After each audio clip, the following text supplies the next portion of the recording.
member of WildGamesProductions.com and D20Radio.com.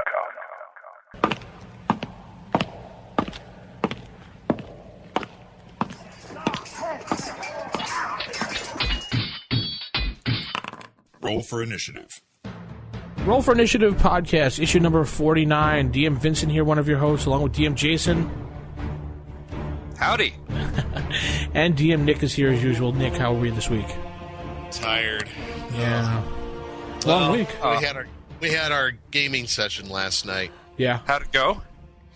It was good, I think we spoke about a couple months ago. Temple of Elemental Evil. They're doing that right now. I don't know if I mentioned it, but they're at the Moat House section of the adventure, and they ran into ghouls, zombies, couple of the brain eating kind, and a couple of ogres. Yeah. So it was a good time. Yeah. Still, brought the neighbor kid. He's totally into this now. Well, there's brain-eating zombies. How can he not be? Yeah. I know. What is there not to like? So, yeah, it was a fantastic game last night. Real fun. Well, sounds like a great time then. Cool. Yep. So let's take a minute to talk about a couple things coming up, such as Gen Con, because today was the registration for your games today. What a horrible experience I had with that today. So, what was it worked good for me. What happened to you? I got home at 12:15, first of all. That was my mistake, but anyway. You mean today? Yeah, today. Like noon 15. Noon 15 when when it opened up on May 1st. Mm-hmm. By the time people hear it, it'll be days after. But yeah, I get in. I have all my games set up on my wish list that I want. Okay. Oh, good. So you did that ahead of time. Yeah, I did that ahead of time because I didn't want to be like last year. How long did it take you to make your wish list? Probably about a half hour. It took me seriously, I'm not even kidding, over 3 hours. Wow. But go ahead. Wow. I get in there, I finally get in after the whole time saying it's crashed, a server error, unable to get in, because every geek in the world is trying to get in there. Yep. And somehow they didn't plan for that, right? Yeah, right. Origins is the same way, happens all the time. Yeah. So I go to the wish list. I'm like, all right, this should be easy process. It's like you're number 275 in line. I'm like, oh, that's not bad. Wow, that's great. Yeah, that's not that bad. Pretty good. I hit the button. I was literally watching the stopwatch, and I hit the button the second it came up, and I was number 840 in line. Wow. Whoa. Nice. Dang. So I sat there, I'm waiting, I started cruising around, looking over Dead Game Society, because I'm running some games for them. Yep. And then I get back and it said, it's been processed, please click to see the results. And it just says, ticket sold out, all the more grayed out. I was like, beep, beep, beep, beep. Such a bummer. I got into 2 out of the 10 games that I picked. What's some of the ones you did not get? There was a couple first edition games I didn't get into. Like which ones? Oh, I don't remember the names offhand. One was Fire by something. It was something to do with a sword or something like that. Well, yeah, there's some. I skipped the ones that were called The Story because I've played with that group before and it wasn't my flavor. Right. But I was really glad that there's one of the AD&D games I really wanted to get into, and that was one that Richard Meeks was DMing, and I got that. It was Assault on the Area of the Slave Lords. So yeah, I saw that. Cool. Yeah. Well, Vince, you could always get generics and show up for those games. Generic tokens. Because I've never been to a game either at Gen Con or Origins where you had generics and they turned you away. I've never had that happen. They always try to accommodate you. So well, I mean, if it's super popular and there's 12 people at the table already or something, I could see it. But you're right. I didn't get – so I did the same thing. I set up all of my stuff ahead of time. Mm-hmm. I had over 50 different things I was interested in. Wow. So I did this whole thing where I made a Google Calendar and I actually organized what was overlapping with what, and I prioritized. I'm like, well, if I don't get this, maybe I'll get that. You're such a control freak. Really freak. Planned. You're such a control freak. Well, I wanted to get the games I wanted, and so I got some of the ones I really wanted to do, like the Richard Meeks games. Yeah. I forget which other ones I got into, but the bummer was I did not get 2 of the Dead Game Society games that I really wanted. Neither did I. I wanted the Marvel superhero ones they were running and the Top Secret one. Well, Top Secret I had that first because, it lets you say what order to process them in. So I was like, if nothing else happens, I got to get into the Top Secret game because Chad is DMing it, and he is seriously one of the best DMs I've ever played with. So, I wanted the Top Secret and I wanted the Star Frontiers. So I just wrote to Chad and I was like, do you mind? I mean, can I come with a generic? Are you cool with it? So we'll see. If the table's too full, I'm going to totally understand. Yeah, I'm hoping maybe he'll let me do the same thing, but I doubt it. Well, it'd be cool if we can both play the Top Secret game. I mean, we'll beg on our knees. Wow, you can beg on your knees and I'll just, stand there. But it's gonna be really good. It was tough to decide on some of them. Yeah, it was.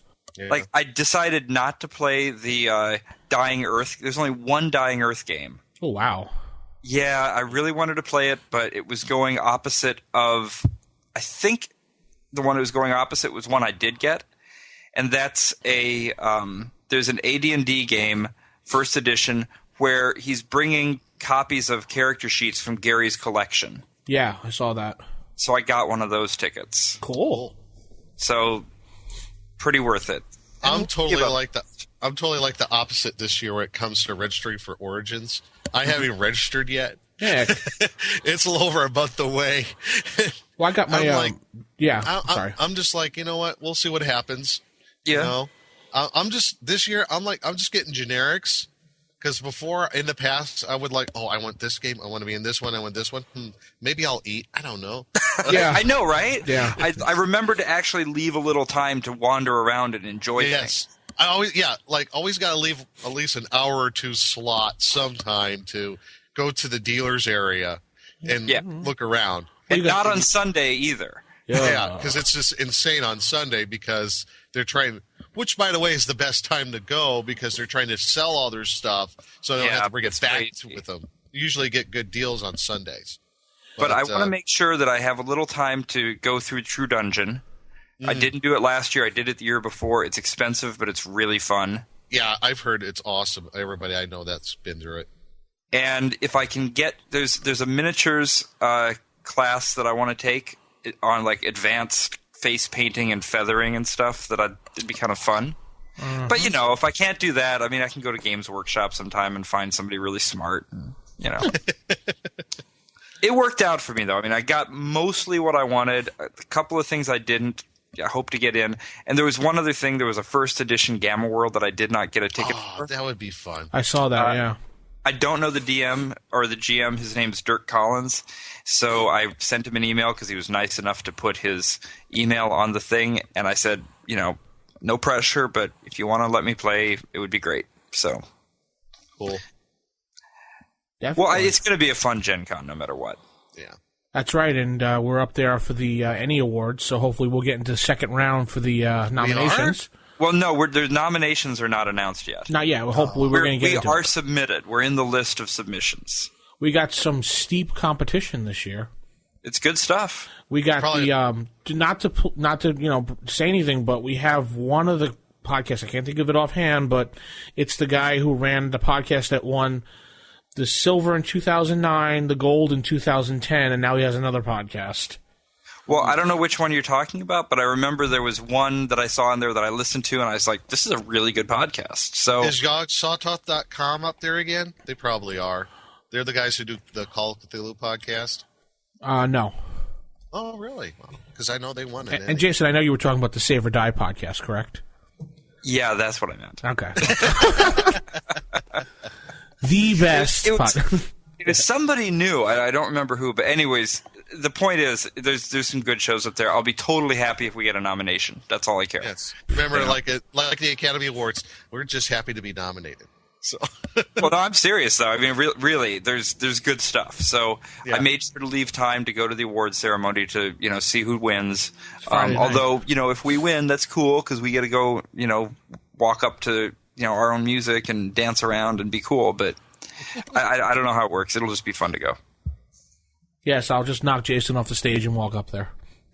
I'll be like fighting on the way up. Yeah, I know. Gosh, if we actually get nominated for that, I might have to go.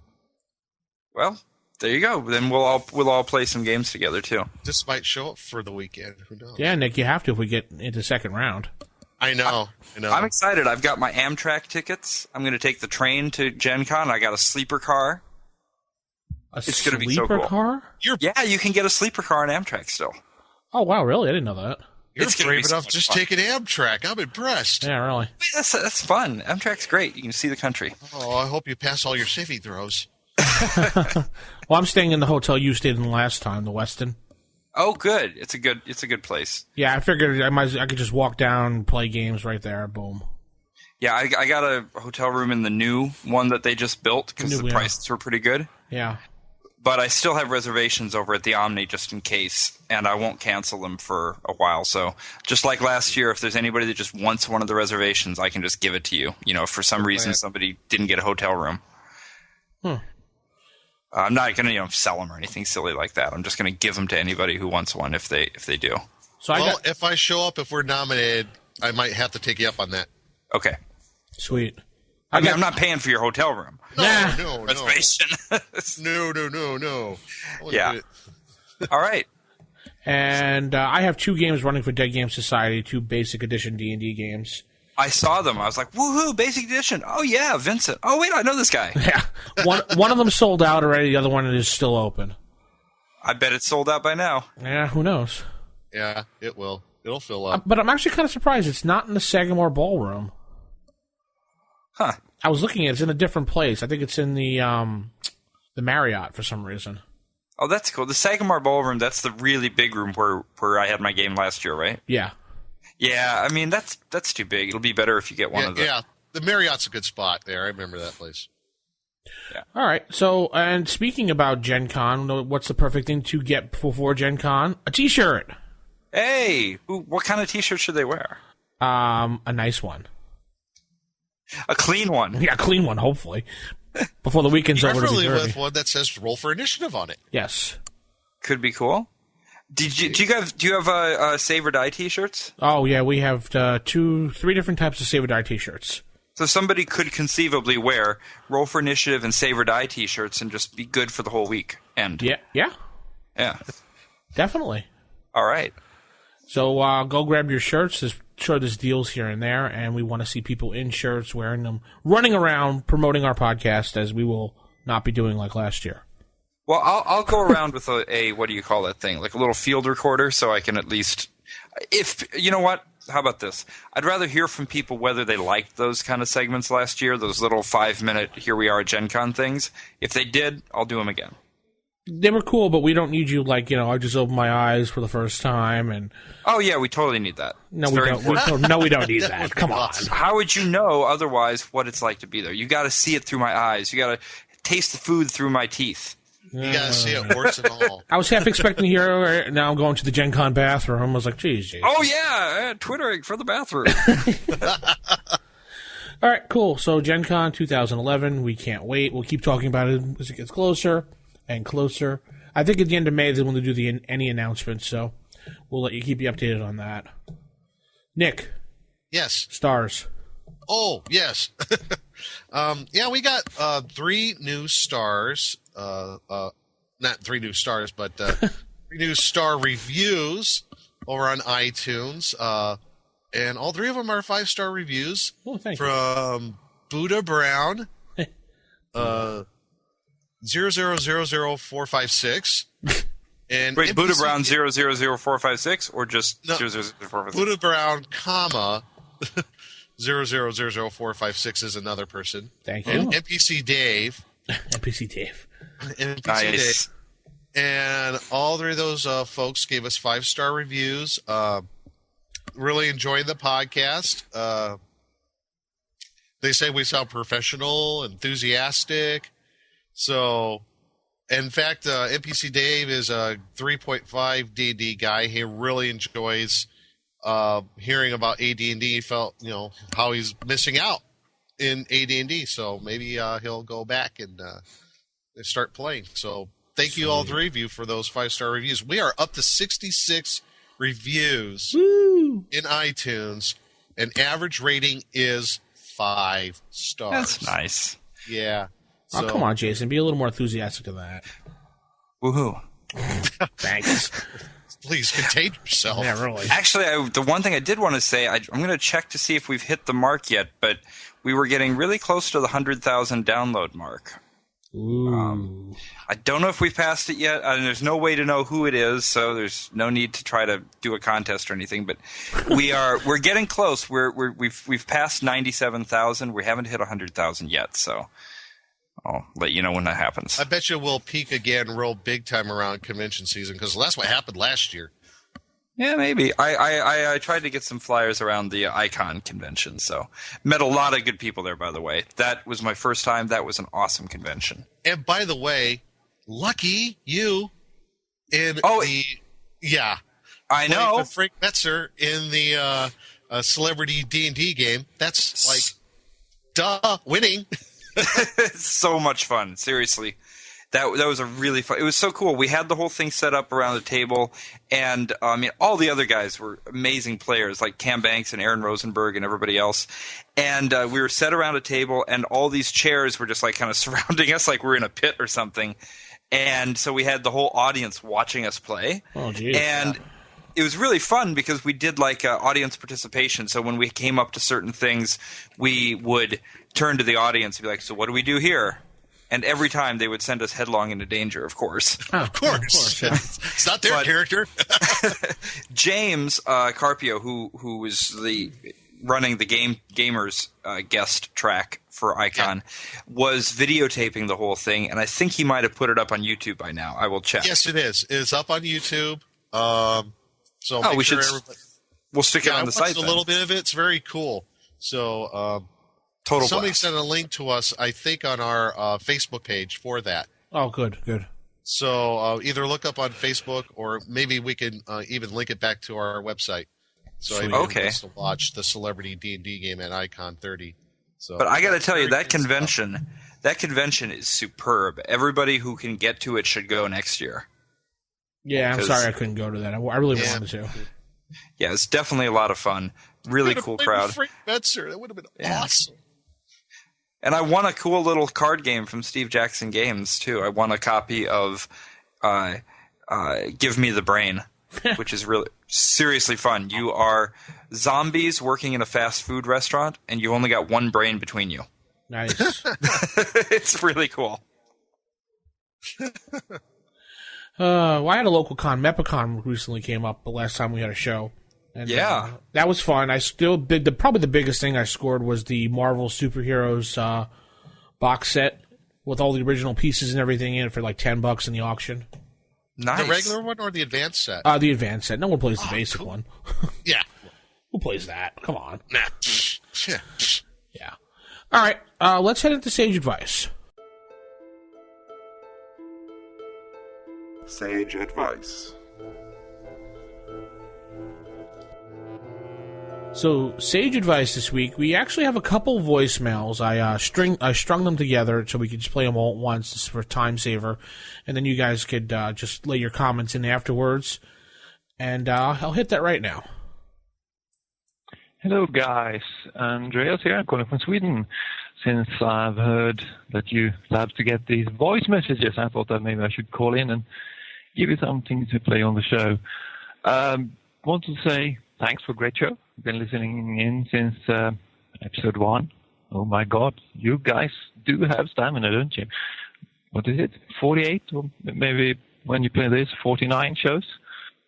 I don't understand how you can actually find that much to talk about, but hey, cool, I love it. Anyway, you were talking about martial arts in your 48, the 48th issue. And, well, being a martial artist myself, I thought I should call in and say, cool guys, like that. Always fun to hear someone else talking about one of the things you love, gaming, martial arts, all that. And you mentioned this about, oh my God, there's even a 5 animal style. It's a real style. Yes, indeed, it is. There's a lot of animal styles in Chinese martial arts. And since you mentioned sloth and panda, I thought I should mention that even though it's usually emphasized in movies for comedy and comic effect, that, well, try to act like an animal. Look, he's jumping around like a monkey. It's not always just acting out like an animal. That's a big part of the animal styles. More often than not, the different animals are thought of representing a quality of the 5 elements in Chinese element. Like in Western culture, we have these 4 elements of fire and wind, water, earth. So in China, they have 5 elements instead, and how these elements manifest themselves in these animals, you try to emphasize that kind of element to do some stuff like, say, you do jabbing motion and agile evasion. Not only are you acting like an animal, behaving like jumping around like a monkey, you're also trying to develop one of these 5 elements in your martial arts. So, well, for those who wanted to do, I just wanted to broaden the picture a little bit for those interested, since I thought it was good fun to hear you talk about it. And keep up the good work, guys, and hope to hear you talk a lot more about fun stuff we all like. So, game on, guys. Hey guys, Silas here. First of all, I'd like to thank you for putting out such an amazing podcast. I stumbled upon it and I can't stop listening. Thoroughly hooked, and I appreciate it. I have an honest question. First edition, I've never played. Your podcast clued me into the ins and outs of it. For that, I thank you. But what I want to know is why first edition and why now? I don't know if that question sounds sacrilegious, but hear me out. It just sounds unnecessarily cruel in a lot of ways. I mean, the deck's so thoroughly stacked against the party.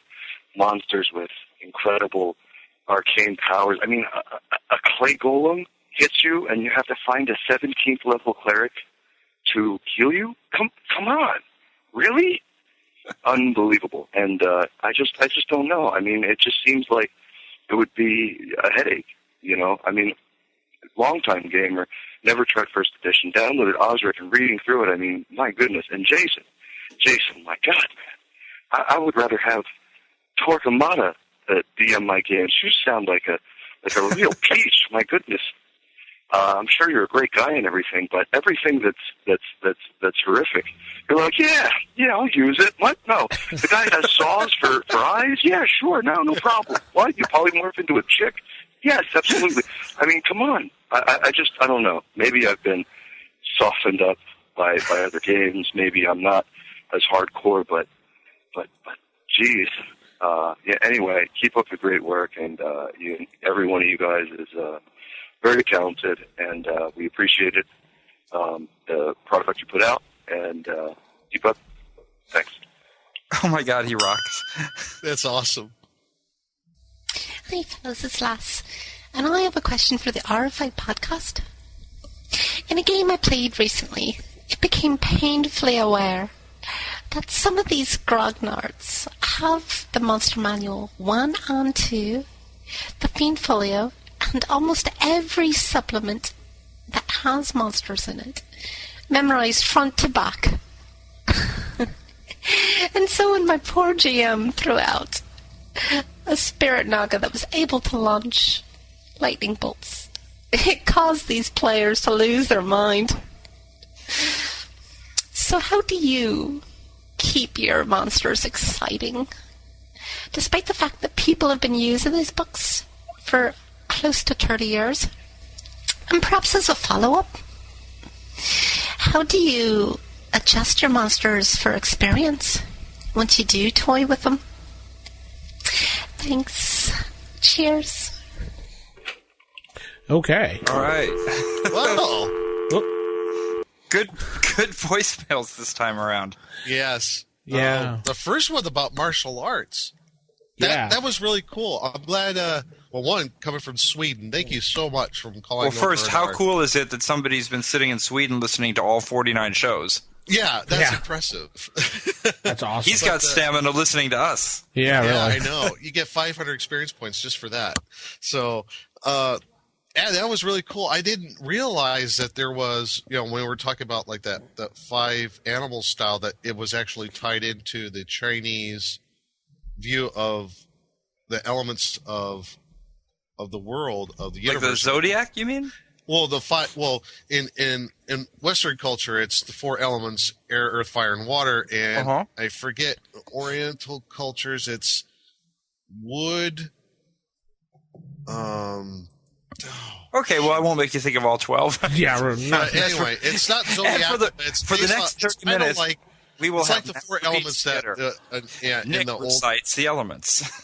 Well, it's like the old view of the 4 elements: air, earth, fire, water. There's an Oriental variant of that, and I that was cool. I didn't know there was a link to that. I thought that was really interesting. He brought that up. So, and the second guy, dude, love him. He's great. Love him. Yes, you have become soft. Come to the dark side. We have cookies. His own question. I think he answered his own question. Yeah, Yes. really. He's drawn to us like a moth to a flame. He can't get away. He is right, Jason. You're like, oh my god, that's really cool. You could do that. I'm using that. Yeah. That'll kill everyone. It's not that we're killer DMs. It's just, I think it. I am. Well, goes without saying, but I think it's more of you gotta pose a challenge to the players and the characters that they have. There has to be some sort of element of danger. I mean, it's not like playing World of Warcraft where all of a sudden if you run into a bad problem and your character dies, where did I save? Respawn. Yeah, respawn. No.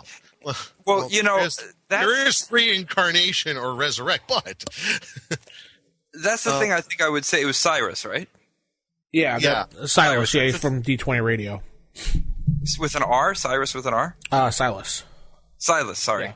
Yeah, so what I would say is that when we're thinking about those, if you go back and look at the way that the books are written, for example, experience points, you actually get more experience points for getting treasure than for killing monsters. Yep. It's intentional. You're not supposed to fight everything you see. Sometimes you should run away. Right. And I think that's the appeal of it, is that this is, if you were actually, let's say, teleported into a fantasy world and had to, you've got some abilities now because you're buff and you've trained and done all these things, but you're still you're still a human being and you're trying to get through this world. You're not going to fight everything you see, and you're going to have to use your wits and try to survive in this really crazy world, and that's the appeal of these first edition games. And even basic for that matter. And also basic D&D for that matter. It was you were running away from everything under the sun. I mean, much. Well, going back to the game we played that I got to play with Frank, so we're all about to go down this steep incline, and Frank's at the back, and he's like, I'm going to take a step backwards, just in case. And what do you know? He's the only one that didn't go flying down the incline into the trap. Well, I think also when he's talking about, defeating monsters, it actually, you shouldn't narrow it to a view of defeating a monster means actually killing it. Right. It could mean incapacitating it in some way, or even bypassing it somehow, the adventuring party. So you could still earn experience points by, knocking it out or befriending the monster somehow, I mean, that's charming it. Yeah, like charm monster spell or charm person. I mean, you still get experience points for using that the same way if you were going to kill the thing. So, kind of, there's a little bit of broadness of the term. You gotta, I hate to say this, got to think outside of the box. One more thing just to talk about how Frank was playing in the game. Before we headed out on the adventure, we were in town picking things up, and Frank said, I want to get a chisel and a hammer. And we're like, what is he going to do with this thing? And all of a sudden, we discovered all the clever things that he came up to do with a chisel and a hammer as we went through. It's about that kind of lateral thinking. Yep, thinking outside of the box, absolutely. So that's why now. And Lass, with her Good stuff. question. I thought that was a great question, how to take all these monsters that we all know. I thought she was kind of referring it to me because it's like every time we do a review on monsters, I'm like, oh, I know what page that's on. Or yeah, I never do. I'm a great player because I forget everything. Yeah. That's like, I know where every monster is in every manual, and I'm like, a floating orb with eyes on stalks? I have no idea. What is it? yeah, what is that? That's a cockatrice, Copyright violation, right? Yeah, that's a copyright. But there are ways you could do that. I forget which section in the DMG where she was talking about how to kind of make basic monsters a little bit different, kind of throw the players a curveball, if you will. It's easy. You got it. It's easy. There are ways that you can do that. There's a chart, the XP chart in the DMG, where you could, I guess you could, if you want to give monsters exceptional abilities or something like that, you can, and there's a way you can base the experience point range off of that. Yeah. Now, as far as what special abilities and things you can give them, could be sky's the limit. Yeah. I do know of one. Make it interesting and make it fit your campaign. Right. Now, Definitely. I do know of one book that you could do that. I don't know if it's it might be hard to come by. But you can use it for first edition AD&D. I use it for my Hackmaster game, and it's called the Monster Matrix. And there's a really cool section in there where you can do all these different variant abilities to basic monsters, like giving them, I don't know, iron skin, giving them, giving them ability to fly. There's a Jurassic variant. Yeah, it's a prehistoric variant of a monster. In fact, last time I used something like that, I haven't lived it down for years because I made hobgoblins that were one-eyed Venusian red hobgoblins, and the Venusian variant is they explode when they die 75% of the time. But excellent. What was this book? It's called the Monster Matrix. Yeah, and it's for the Hackmaster 4th edition game. And very cool. Yeah, there's really cool stuff in there. If you could find it out there on eBay, I recommend it. It's still out there. Or if you go to the con, you could get it. You can get it for cheap. Is it out of print?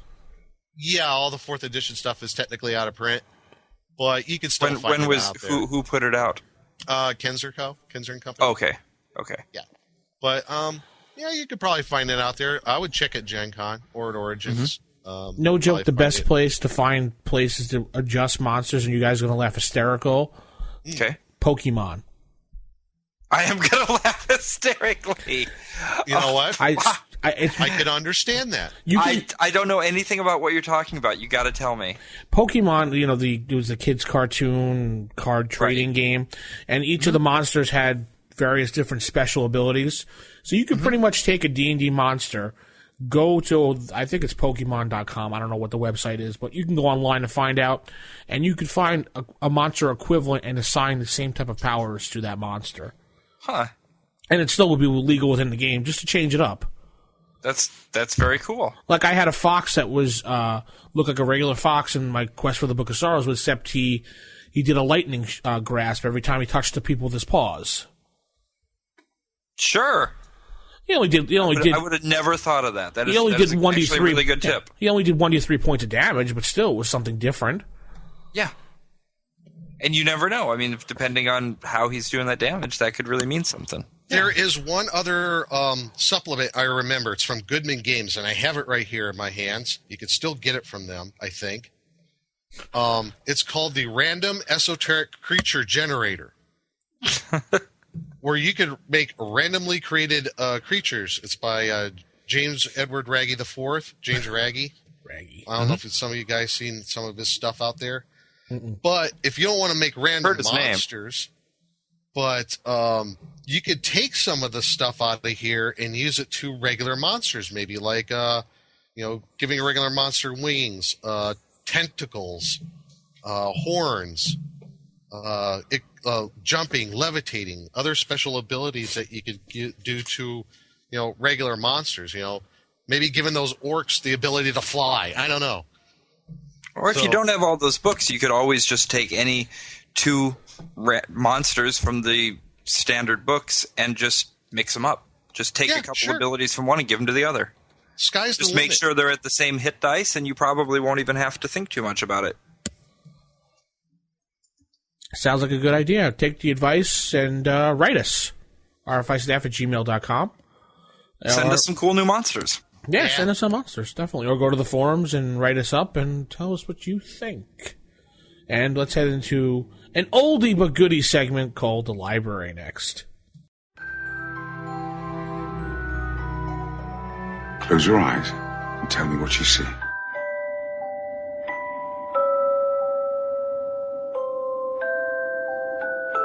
The library.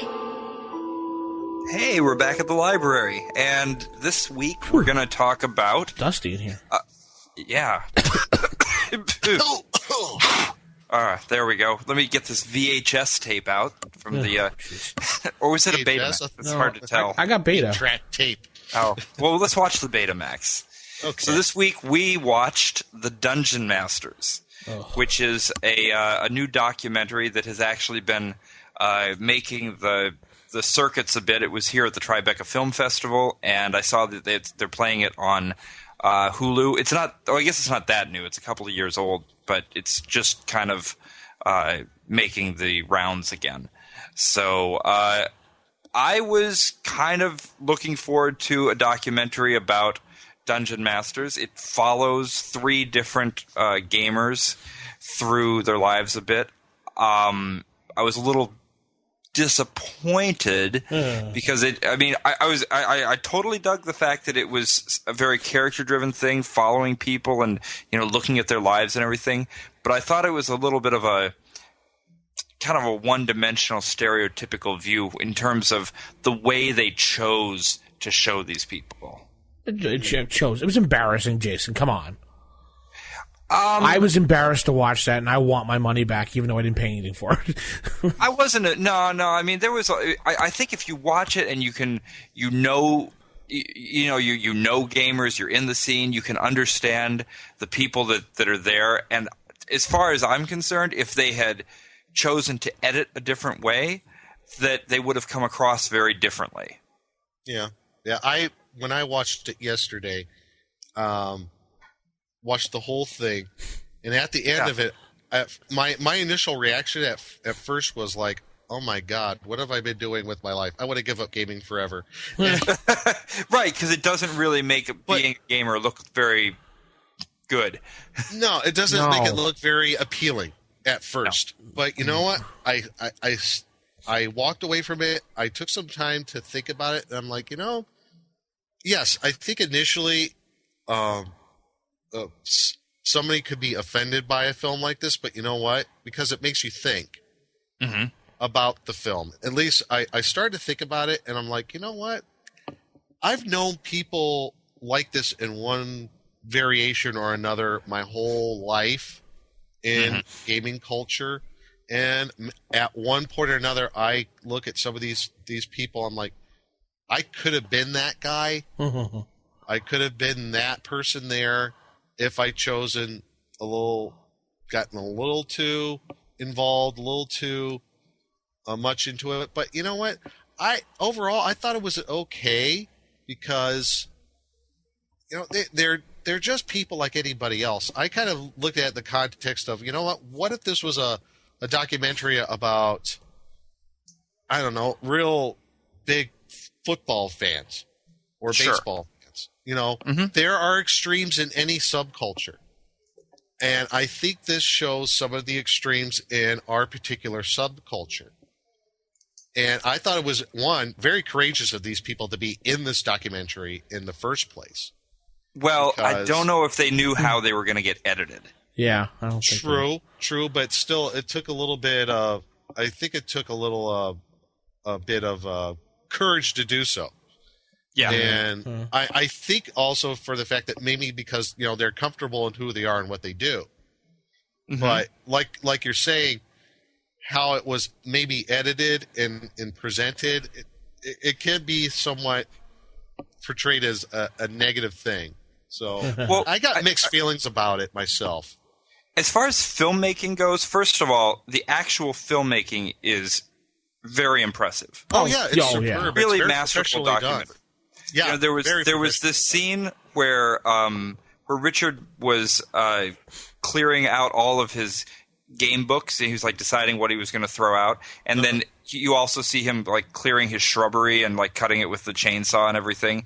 And they do a really good job of kind of juxtaposing the two and, using one as the metaphor for the other. Yeah. Yep. There was good stuff like that. Yes, there was. And if you look past now, first of all, what I think the intent was to have sort of a story arc for each of these three people, because each person. So we had Scott Korm, Richard Meeks, and Elizabeth Reisman were the three DMs that were featured in this, and each one had some kind of a struggle or some kind of a flaw that they were trying to overcome. Yep. And I think the good thing about it, so there was Scott with his writing, trying to write his novel, and Richard with his own kind of personal issues about how he would sort of run away from things. Like he talked about, abandoning his family at one point. And then, of course, Elizabeth with her relationship issues, trying to, find a good relationship that she could be strong in. Just finding her way in the world, essentially. Yeah, and I liked that because by the end, you really felt like they had grown as people, each one of them, some more than others. Right. I won't say anything about what happens with Scott's book, but I mean, with the way that he managed to put his cable access show together, and you watch all of that, and he's clearly a leader when you see him around the other people. Mm-hmm. I mean, that's something about being a DM is you have to be good at organizing and kind of leading people through good things. And the way he puts his TV show together, he's obviously somebody who tries something, he works hard at it, he has goals, he works towards them, he gets other people to go towards them. I was impressed with all three of the people in this show as people. I was too. And but like Richard on the other Meeks, end, like he's I'm sorry, go ahead. No, but just on the opposite side though, yes, he's working very well on his novel, the one fellow who's working on his novel, but on the opposite side, he's barely eking out an existence for himself in the real world. Yeah, but if you think about it, yes, that's true. But I mean, if you went and did a documentary of, say, like Vincent van Gogh or somebody, or Ernest Hemingway, if you watch, and I'm not trying to say these guys are Ernest Hemingway, but if you watch a creative artist, somebody who's really focused on their art, it sometimes impacts the rest of their life. That's the way it actually goes. You have a very good point there. That is true. I don't think that Ernest Hemingway would have come across too well in a documentary. I don't think that John Steinbeck would come across too well in a documentary. Right. And I for Richard Meeks, for example, okay, so there you see some of his flaws, but he's going to be DMing several games at Gen Con this year, and I was really excited that I'm going to be playing in one of his games because he looks like a great DM. Yeah. I think I've run it. When I saw the name, it just sounded familiar to me for some reason. I'm not sure why, but maybe because of reputation as a DM before even the movie. Because I remember Richard Meeks. I know that name. I don't know why, but I think they could have chosen different subjects. They could have chosen people that made the gaming hobby look better. Yeah. They could have chosen people that maybe who cleaned their houses a little bit better. Who cleaned their fingernails before they did a close-up. I mean, that's not nice to say, but I mean, that's the way that they shot it. But at the same time, I think if we want to see a really good documentary, I think somebody from within the scene is going to have to do it.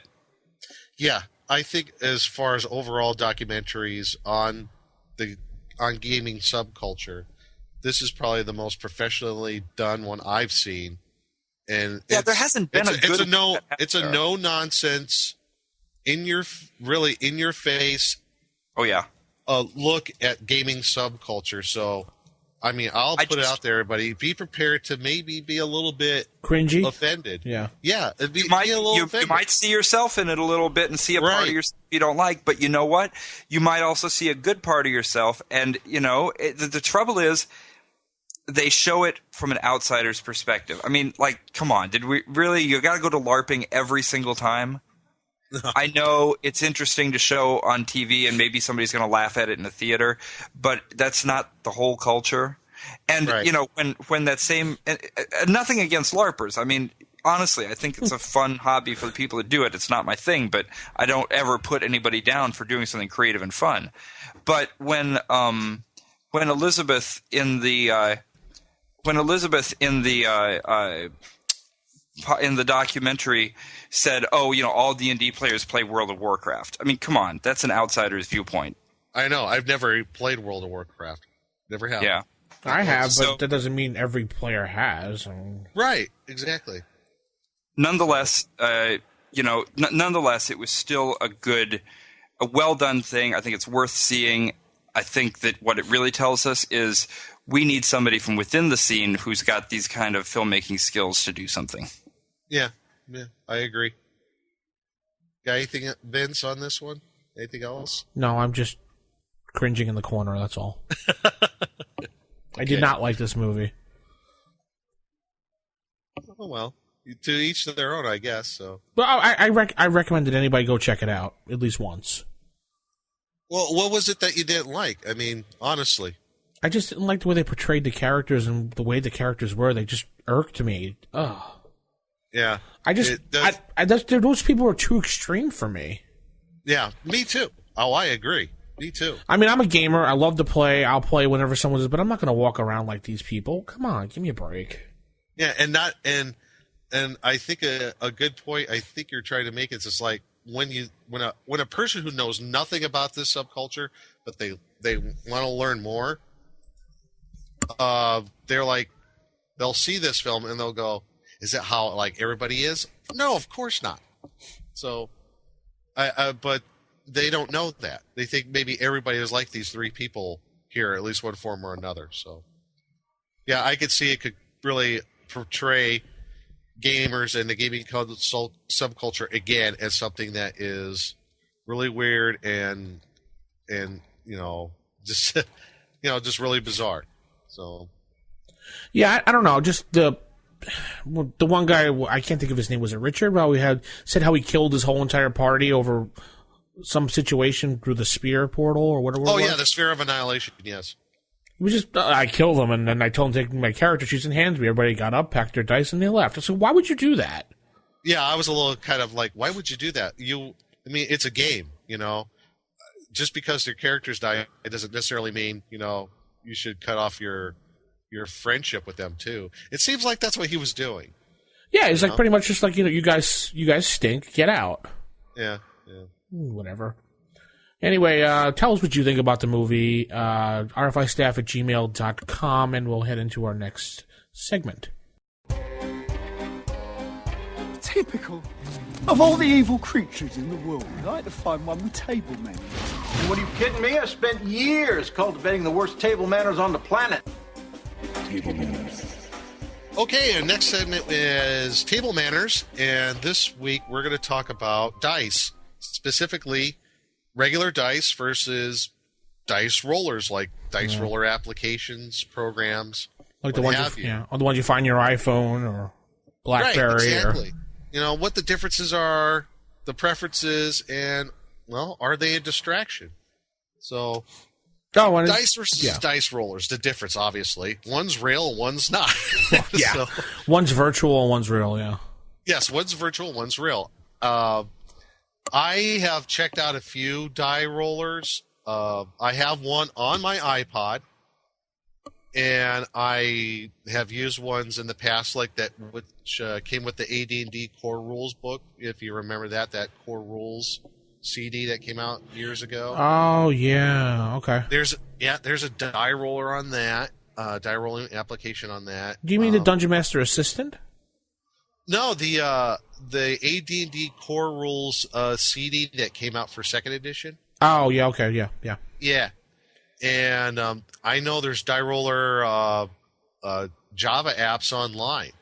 Yeah. So, I personally prefer regular dice because I don't know. I just like the feel of them. I like rolling the dice right there. But if you don't have your dice and you need to use something in a pinch, I think the applications that you could get for your iPhone, or I'm sure they have them for the Droid. Yeah, they do. Yeah. Ones you can find online for, on people's websites. I mean, those are fine too. If you don't have the dice around, sure, why not use them? But, I could disagree with you there. Well, what if you don't have your dice? Then you borrow dice or you don't play. That's the situation there at hand. Well, I mean, I Nick. don't know. I mean, I wouldn't have a problem with someone using a die roller if it was just the one time they forgot their dice. If we didn't have any dice to loan them, maybe. But I don't know. No, we always have loaner dice. We call them loaner Yeah. dice. There's always a box of loaner dice in case you forget your dice. And if you happen to forget your dice, you're stuck with the loaner dice for that night. Yeah, and hopefully they'll roll well for you. Exactly. I mean, overall, I prefer regular dice Yes. over the generators that you can find online. So I think they're too distracting because you're sitting there punching in numbers. You have to sit there and wait. Instead of just roll roll D20 to attack, you roll. You got the person. You're okay. 1 D20 roll. You know. right, you like roll your dice. Well, I got. Oh, the app froze. Hold on. Yeah, I got to restart. Oh, darn it! And then you got dice these. are we using? Yeah. No. Then you got these people playing on the laptops who have it on their laptops, which is fine. Right. And then they're sitting there clicking and playing around, cruising websites and Playing no. Bejeweled Blitz on Facebook. Who No, knows? you are Bejeweled Blitz.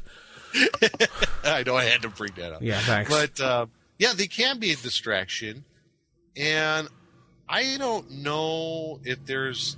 I always have a feeling that, like, with some of the apps and things like that, maybe just like, oh my god, this person could cheat. This person could cheat because you can't really see the die roll. Yeah. You know, you That's- have to go by what they're saying generally. You know, like they have their little. You know, I have an iPod. If I was using a die generator, like if I'm like rolling to hit, oh yeah, got a natural 20. Oh, another natural 20. Who's to say if you're not saying, hey, can I look at that roll on your screen? You know, you gotta have to take their word for it. Yeah, So, true. I think it's kind of an honesty thing too, because like with regular dice, there's no question. Generally, the die roll is right in front of everybody's face. Generally, even as a DM, at least for me, I make virtually every single die roll. I try to make a conscious effort to make the die roll in front of the players, not behind the screen.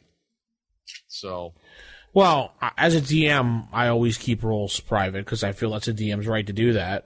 well, yeah, there's some I do behind the screen. You know, it might be like a certain type of reaction thing, NPC wise or something, but like combat rolls, I make them all in front of everybody. Well, So. I don't like doing that because then you can't fix the numbers the way you want them to fix. So, and I don't play that way. I do. I let don't- the dice fall where they may. No, but you can't do that all the time, dude. Sometimes you have to not give that 20 out. Let the fudge in it. Yeah, sometimes you don't try want not to. I mean, fudge. you're doing I can't it. say I haven't.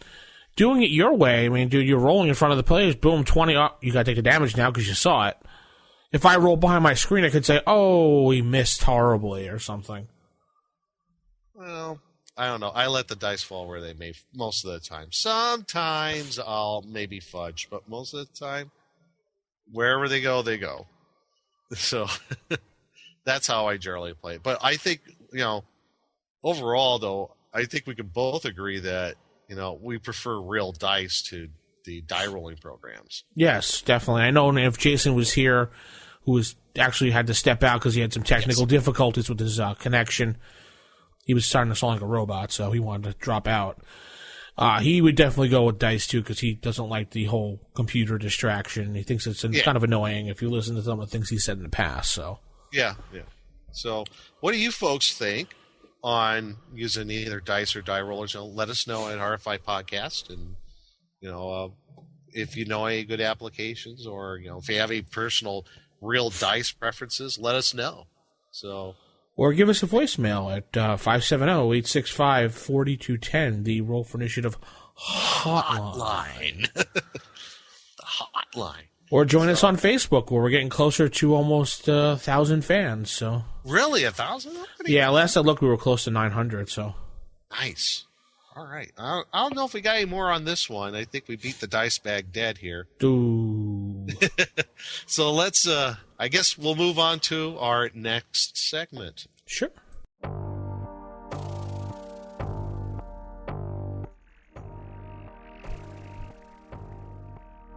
Creature, theater. So we're in the Creature Feature Theater tonight. Yep. And we got a pretty nasty little bugger tonight. The Guardian Damon, or Demon. Yes, the Guardian Matt Damon. No, it's not Matt Damon. Kind of looks like it.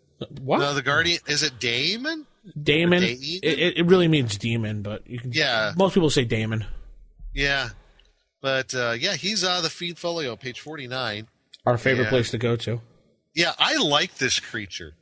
Just to kind of give a brief rundown for everybody. Mm-hmm. This creature resembles either anywhere between a Type 2 or Type 4 demon, large bears, or wild cats, and they are summoned by evil high priests to protect a treasure. Yes. And what some of the abilities they're immune to charm, hold, sleep, polymorph, or fear. They are immune to non-magical weapons, and if they're hurt by magical weapons, it has to have a +2 or better. At least, yeah. Yeah, at least. They understand all languages, and they can breathe fire. Whoa. 30-foot long cone, 10-foot base diameter, 5 to 30 hit points of damage. And I guess they can breathe that as many times as they wish. And they have pretty good melee attack, 3 attacks per round. Let's see. They have a bite that's 1 to 6 and 2 claws for 1 to 12. Ooh. So the only thing, and they can move 9 inches, on the grid, or 90 feet, but they cannot move anywhere beyond that because they're bound by the summoner of the Guardian to protect this particular treasure and area around it. So did the magic user drop an egg on the ground when this came out? Because the pictures came out of an egg shell. Yeah, it looks like, I guess part of the summoning is it comes out of an egg. So an evil high priest, so this is like a cleric kind of thing. Yeah. So, but the only thing I'm a little perplexed by is its alignment. Yeah. It's neutral. And I'm reading through this. Oh, yeah, okay. Hit dice. Yeah, hit dice 8. Okay. Armor class 1. Number appearing is 1 to 3, by the way. Yeah. So there could be more than one. And alignment neutral?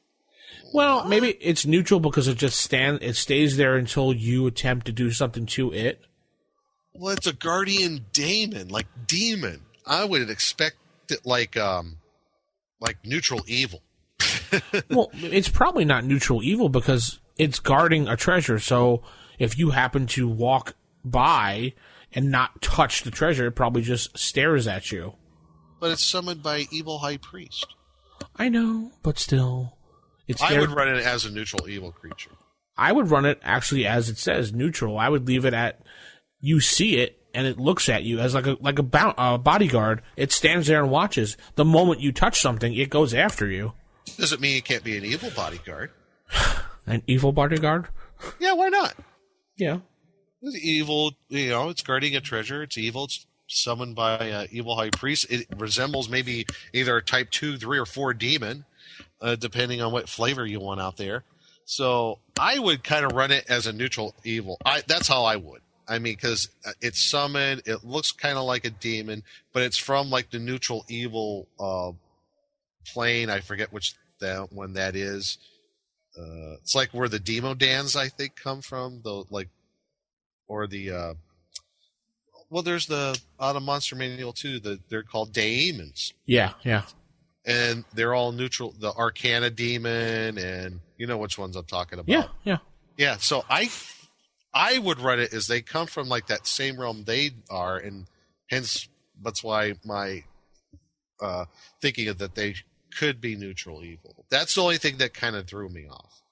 But yeah, I could see where that would probably throw you off by looking at this and saying, should be evil. But its intelligence says very, so I would definitely use this as a roleplay opportunity as well as a combat opportunity. Oh, sure. How would you run this creature in itself? How you see using this creature? Well, like I said, I would use it as a silent bodyguard of the treasure or whatever it's guarding.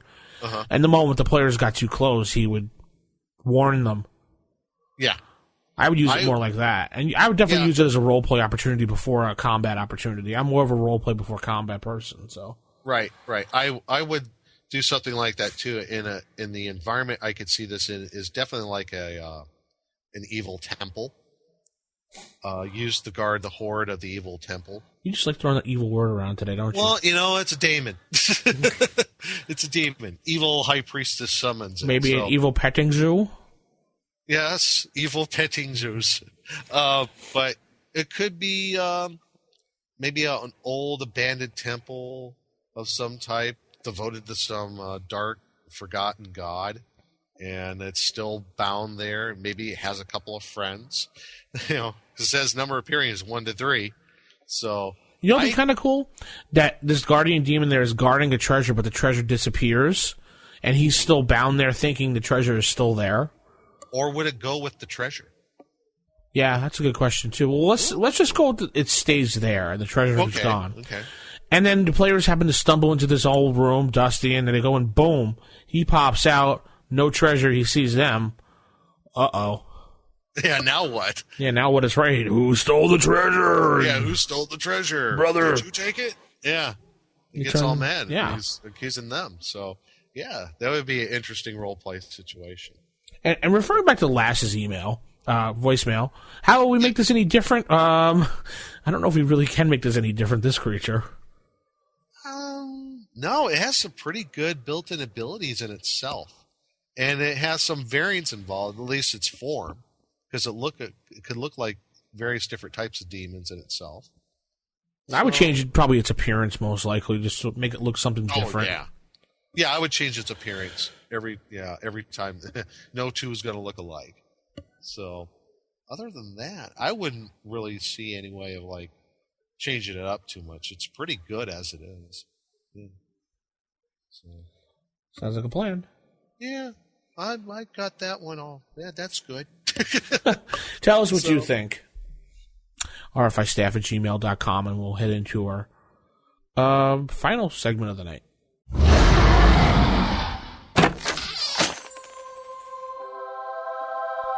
The Dragon's Horde. The Dragon's Horde. Here we are, Dragon's Horde. Rawr. And this time we're going to be looking at a particular interesting magical item, the Cloak of Displacement. And you hate this one, don't you, Nick? Yes, I do. I have a reason why. Well, let's talk about the description of this thing. You find this cloak. It apparently can warp light around it. Distorts and warps light around this cloak, whoever wears it. Yeah. And whoever wears it, they appear either in the book it says 1 to 2 inches, which calculates 10 to 20 feet from where they actually were. So it's almost like I would think this cloak was like made of the skin of a displacer beast. That's always kind of figured it. Oh yeah, that's yeah. So you know how a displacer beast is. So any attack by missile or melee strike which is aimed at the wearer will automatically miss the first time. Thereafter, the cloak offers a +2 protection to the person and +2 to their saving throws. And the interesting thing about this cloak is where it says of the missile or melee strike. Yeah. Automatically miss the first time. There's a little asterisk. It says this can apply to first attacks from multiple opponents only if the second and successive attackers weren't able to observe the initial displacement miss. So that means that there was multiple attackers and they were watching, and the first attack of one of them misses, the other ones they could still hit. So, but the reason why I hate this magic item, there is a character in one previous campaign, a knight by the name of Sir Stern Keenblade, and he came across, I think they were going through the Slave Lord series, right? Module adventures, and one of the magic items was a Cloak of Displacement. And he was able to pick this up. And this magic item, as a DM, gave me such a headache after a while because I would forget that he had this magic item. Yeah. And I recall a time where they went up against, I think it was an ogre mage he had a pole arm. The ogre mage did a critical hit. I'm rolling everything up, and then Adam, who's the player of Sir Stern, he goes, he missed. I go, what do you mean he missed? I mean, I just rolled it. And then I remember, I'm like, that damn cloak! No! Yeah. I was so, it was so frustrating. I'm like, and ever since then, I kept on saying, one way or another, I'm going to have that cloak destroyed. It's going to be burnt by fire, by acid. I don't know. It's going to be destroyed. I'm sick of that cloak. So definitely a DM headache if you forget about it. Oh my God, yeah. But it kind of was like a running gag kind of thing. In fact, there was the point where they ran into a white dragon, and the dragon does an attack against I think it was either a claw or a tail attack. Did quite a bit of damage, and he goes, "It missed." I'm like, what do you mean, cloak? I'm like, go, go. Yeah, go. But for a player, awesome magic item. Yeah, player good, DM bad. Yes. I mean, have you had any players or experienced this as a DM? Whoever used this cloak at this displacement? Nah, I've never used a cloak at displacement. I would never use it. I don't think I would ever give this out knowing what it does. Yeah, give the example. You can understand why. It was just too funny when I'm rolling up all the damage and the critical hit chart and everything, and I do it all like, yeah, you take blah, blah, blah amount of damage. And he goes, no, I don't. I go, why? It missed. Why? Because I have the cloak. No, darn you, cloak. Yes, curse you forever. Men evolve from Oh, sorry. Apes evolve from men. But yeah, that's my experience with it, and so yeah, it's a cool item. Don't get me wrong. Just as a DM, don't forget whoever has it, that first attack is gonna miss automatically. Yeah. So let us know how you've used this magic item, or how it's appeared in your campaign. If you have funny stories of a cloak of displacement being used, so let us know at what's our email address again? rfistaff@gmail.com. rfistaff@gmail.com. Yes, not rfi.com, .nick, whatever else you said the last time. .org, whatever. Yeah. So it's rfistaff@gmail.com. I'll get that burned into my memory, hopefully, very, very soon. So let us know what you think. Or, like we said, we're on Facebook. Go to our website. Let us know what you think. Dragon's Foot, everywhere. We're all over the place. We're all over the place. We just have no focus anymore. No. So I guess we'll go to the end here. Yeah, the 10-foot pole time. Yes, 10-foot pole. Ooh, one of those electronic voting dealies. So the 10-foot pole this week is a monster battle royal, man. Oh, yeah. Taking you down. Yeah. So we got the monster battle royal this week, pitting up 5 classic monsters against each other in a ring. And who's going to come out the victor, the winner, on top of everybody else? So we have the orc, the zombie, the kobold, the giant rat, and the goblin. And I have to tell you, I'm not surprised at the final result right now. Yeah. Everything else, I'm a little bit surprised at who came in second and so on. Yeah. Well, let's include the people in as of right now. Leading with 44% of the votes is the orc. The orc is, yes, number 1. Number 1? 2 is the zombie. Yeah, I'm a little surprised at that the zombie is number 2 on our in our battle royale here. 29% of the votes. Yeah. Number 3 is what? A kobold. Yeah, the kobold. 16% of the votes. And then we got the giant rat with 9% and the little lonely gobby with 2% and only 2 votes. I would think goblin would be higher. I thought it'd be higher than the kobold, honestly. I honestly voted for the kobold there. I think I voted for orc. Yeah. So, But I'm like Goblin at the very bottom. I thought Kobold or Giant Rat would be at the bottom, to tell you the truth. I would think Giant Rat would be, Goblin should be up there at number 2. Yeah, well, I don't know. Zombie, its special ability, it's undead. It just goes boo and it hits. That's about it, and then it falls apart. It's immune to charm. It's immune to cold. It's immune to poison. Mm. So it has those things going for it. But the downside is a zombie. They always attack last in the round, don't they? Mm-hmm.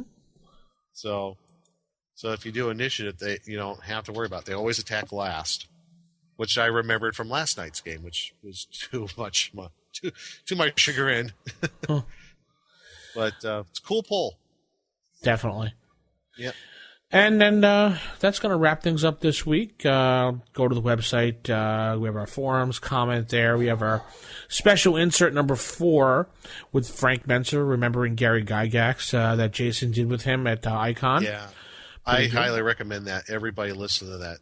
Great interview. The picture, every time I look at the picture, I think it's Santa Claus in the picture, the way he has it pictured up there with Frank Menser. Yeah. Because it's like a side view close up, and it's just glasses, gray hair, and the beard. Yes. What do you want for Christmas, little boy? I want Gen Con tickets. I want a new D20. Anyway, so definitely go to Gen Con 2. We want to see you there. I got my 2 games going on. Oh, and if you're a listener of the Save or Die podcast, they have a contest coming out right now. And, Nick, you're eligible since you're not part of the Save or Die crew. Oh, what is this contest? This contest is a monster encounter contest. You go right to the Save or Die webpage, and I'll read the official contest rules because we wanted to spread this out.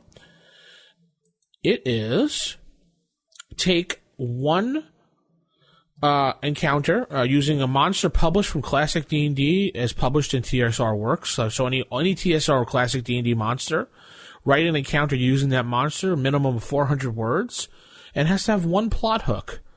Huh. And you have to send it in via email to saveordiepodcast@gmail.com by May 31st, 11:59 p.m. Eastern Standard Time. And we will pick 3 winners. You may enter more than once, but only one entry will be considered for the prize. And the grand prize is a deluxe edition of The Lamentation of the Flame Princess. Oh, cool. And then runner-up will be, I forgot, we were going to give out some modules and other little fun things like that. Neato. I might have to do this. Yep, and the creature will be published on the Save or Die website as a free download for various people. Void prohibited. Offer not available in a free city of Greyhawk. Yeah. Offer not valid at Nick's hometown. Hey! Oh, okay. Yeah, so check them out and listen to Save or Die Podcast because they have a great host there too. Yes, they do. Oh, yeah, that's you. Oh, yeah, that's right. Anyway, let's head out this week and keep it original, keep it old school, and good night, everybody. Night, everyone. Bye.